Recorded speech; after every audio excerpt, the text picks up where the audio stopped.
Mass graves, missing women. What Karnatakas sit on Dharmasthala shocker will look into after weeks of pressure on the Siddharamayad Karnataka government to hand over the investigation into the horrific allegations of mass graves, disappearances and crimes against women in Dharmasthala by a whistleblower.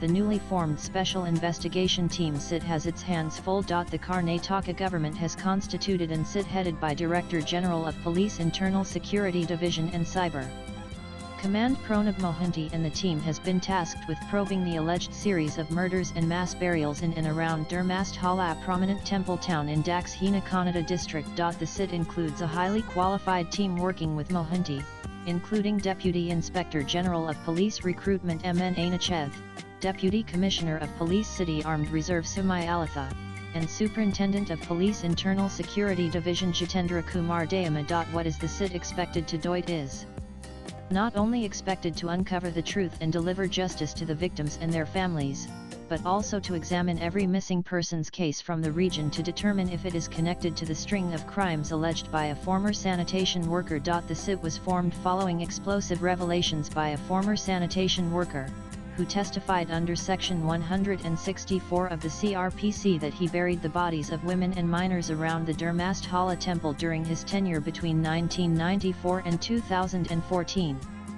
Sparking outrage and widespread calls for an independent SIT probe. The whistleblower, who has sought anonymity citing threats to his life, claims to have buried hundreds of bodies over nearly 2 decades. As part of the investigation, the Daksina Kannada police, who were conducting the preliminary probe, had sought court permission to conduct brain mapping, fingerprinting, and narcoanalysis of the complainant. The investigation officer IO in the case was empowered to decide when to exhume bodies. Now, all this analysis and probe will be overseen by the SIT. A senior officer explained to NEWS 18 that the process of investigation, especially the exhumation, will be done with extreme sensitivity, ensuring that evidence is preserved and there are no procedural lapses. The government has directed that all present and future cases linked to Dharmasthala registered at various police stations across Karnataka be transferred to the SIT. The DGP and IGP have been tasked with ensuring that the SIT receives the required support and resources. The team has been asked to operate out of the Daksina Kannada District Police Office and submit regular progress reports. The SIT has been directed to carry out a comprehensive and impartial investigation, with a final report to be submitted to the state government at the earliest, the government order stated. Activists and lawyers had long demanded an SIT, citing past failures and similar high-profile probes related to the temple town. Following the recent recovery of human remains by police, a preliminary investigation was conducted by district officials. Based on their report, Chief Minister Siddharamaiah ordered a full-fledged SIT probe. The team will now carry out forensic analysis and initiate legal procedures for exhuming bodies from locations identified by the whistleblower. The investigation would need to look into the whistleblower's claims that the alleged rapes and murders took place over close to 2 decades. Despite pressure from various quarters including delegations headed by Justice Gopal Gowda, former Backward Classes Commission Chairman and Advocate C.S. Dwarakanath, as well as State Women's Commission Chairperson Nagalakshmi Chowdhury approaching the CM to form and SIT at the earliest, the government had initially resisted the move, saying they would wait for the local police to conduct their preliminary investigation and recommend whether an SIT was needed. However, the delay in setting up the SIT drew criticism from several quarters. The whistleblower has claimed that individuals involved in these crimes were connected to the temple administration. Dharmasthala is one of Karnataka's major pilgrimage centers, attracting devotees from across the country. The whistleblower's identity and his testimony are central to the case. Police are keen on continuing to question him and gather further information under anonymity. The police are reportedly coordinating with advocates representing the whistleblower to ensure his full protection and cooperation. His legal team has expressed concerns that without robust protection, there is a risk to his life and the integrity of the investigation. However, there are fears that he may go incommunicado once the exhumation process begins. A challenge for the SIT is also the fact that lawyers representing the whistleblower submitted a memorandum to Siddharamaiah, alleging police collusion, information leaks, and intimidation aimed at derailing the probe. They said they believe there has been a long-standing nexus within the police to silence evidence of these crimes. The issue first came to light on July 3, when the sanitation worker filed a complaint through his legal team with the Dharmasthala police. He alleged that during his employment from 1995 to December 2014, he was forced to bury the bodies of multiple people, including rape and murder victims.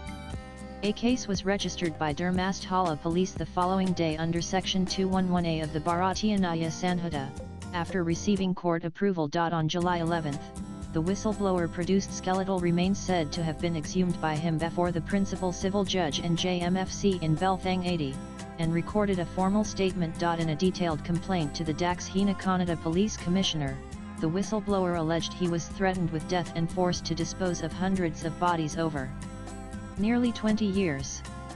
He accused individuals linked to the Dharmasthala administration of being involved in the cover-up. Dakshina Kannada police registered infer crime number 392,025 under Section 211A of the BNS after court approval. K. Parshwanath Jain, spokesperson for Sri Kshetra Dharmasthala, reacted to the SIT formation with a statement. Truth and belief are the strongest foundation for a society's ethics and faith. Therefore, it is our sincere hope and earnest demand that the SIT conducts the highest level of investigation in this case and brings out the true facts to light, he said. A member of the complainant's legal team has also urged the Kerala government to pass a resolution in its assembly, demanding a high-standard probe and for the Kerala police to be included in the investigation. They also plan to move the Supreme Court on the matter. The Karnataka government's SIT formation order also noted the 2003 disappearance of a medical student and the recent discovery of a human skull. The State Commission for Women had earlier urged Siddaramaiah to form an SIT led by senior officers to investigate cases of missing women, female students, unnatural deaths, murders, and sexual assaults reported from the Dharmasthala area over the last 2 decades. On July 18, Siddaramaiah said the government was not opposed to forming an SIT, but would wait for the initial police report. We are not for or against it. We will follow the law. If an SIT is required, we will form it. But let the police submit their report first, he told reporters in Mysuru when asked about retired Justice V. Gopal Gowda's demand for an SIT. Earlier this week, the complainant handed over more skeletal remains to the police.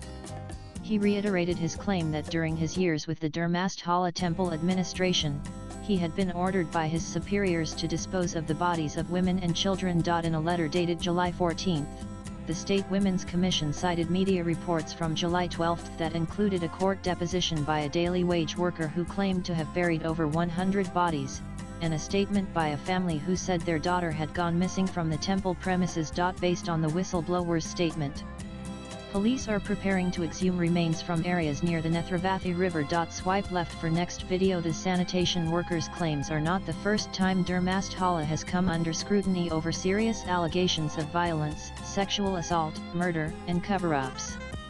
In 2012, the rape and murder of 17-year-old Saujanya, a student from the town, had triggered national outrage. Linked to this, a Bengaluru woman named Sujatha Bhatt also filed a formal complaint before the Dakshina Kannada SP. She alleged her daughter, Ananya Bhatt, went missing from the Dharmasthala temple in 2003. Sujatha claimed locals told her they had seen temple staff taking away a girl matching her daughter's description. When she confronted temple authorities, she said she was assaulted, struck on the head, and left in a coma. Out of fear for her life, she said, she remained silent for years. Latest blogs.